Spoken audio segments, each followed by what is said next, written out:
Tonight I'm going to be doing this is a chilled mango soup, so it's going to be a cold soup. And so the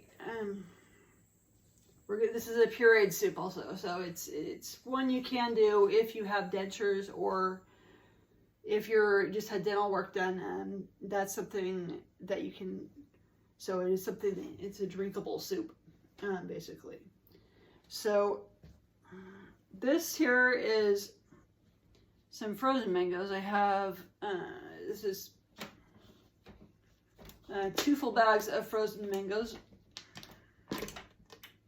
that I'm going to stick in the blender here because we're going to puree them. Here, I'll get this down for now.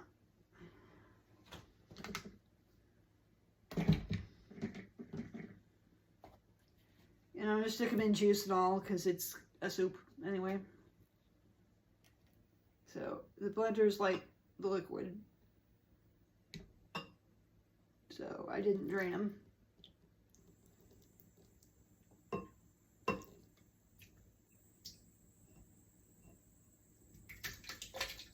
This is orange blossom honey, which is no easy thing to find.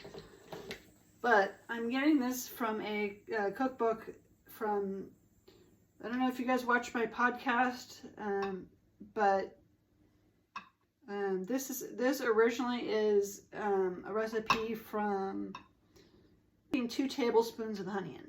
I like this so much that I might add more.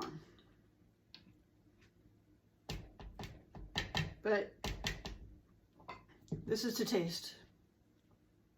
So I'm gonna go for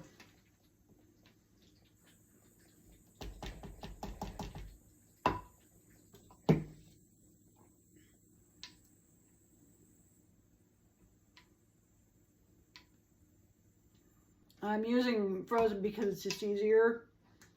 Just for something different.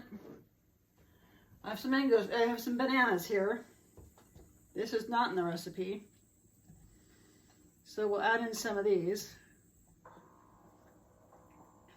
And for right now, I'm just going to put in half of them.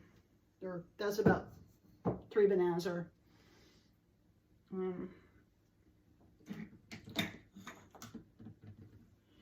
Put the lid on, we'll blend it up.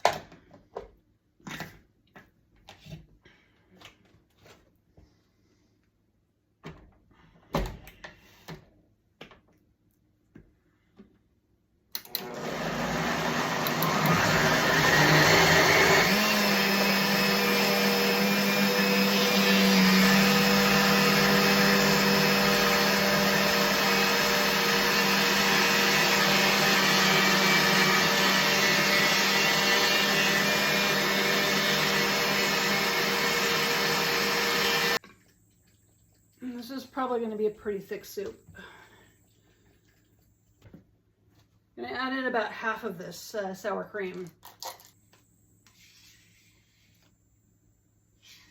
If you want to thin it down, you can use either a dairy-free milk or real milk. You can use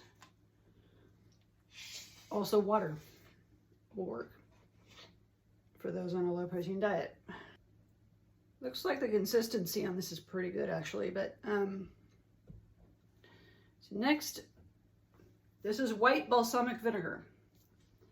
I've never seen this before I use this, but I had never seen the orange honey either.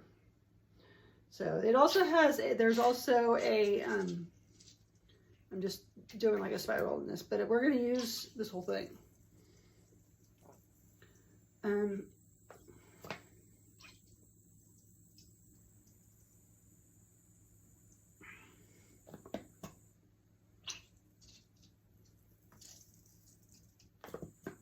Because this is, it called for a cup, and so I'm pretty much using the whole thing.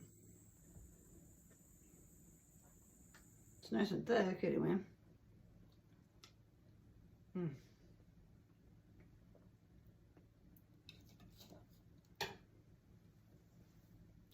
So that's pretty much it. This comes together pretty quickly, but it would taste better if it's a little bit colder.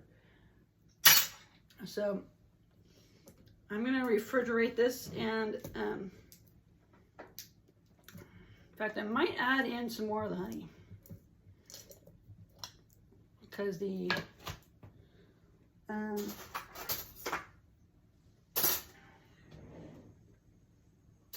a little bit overkill with all the vinegar.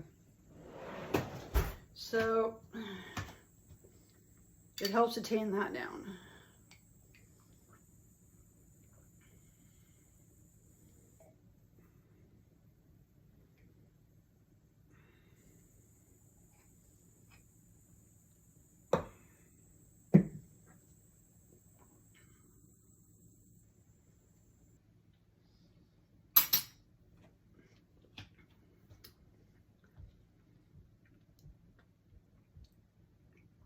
So, and this can be done with an immersion blender also, which I've used in previous recipes. And I will link that too. But the immersion blenders are used directly in the soup. So there's no need for a different blender. But it probably would do better with a regular blender, especially a high-speed blender. Since this is attached to a stand mixer and this stand mixer goes up to 10, it's automatically a high-speed blender. But and that's pretty much it. If you like the videos, please like, subscribe, share, comment. Thanks for your time.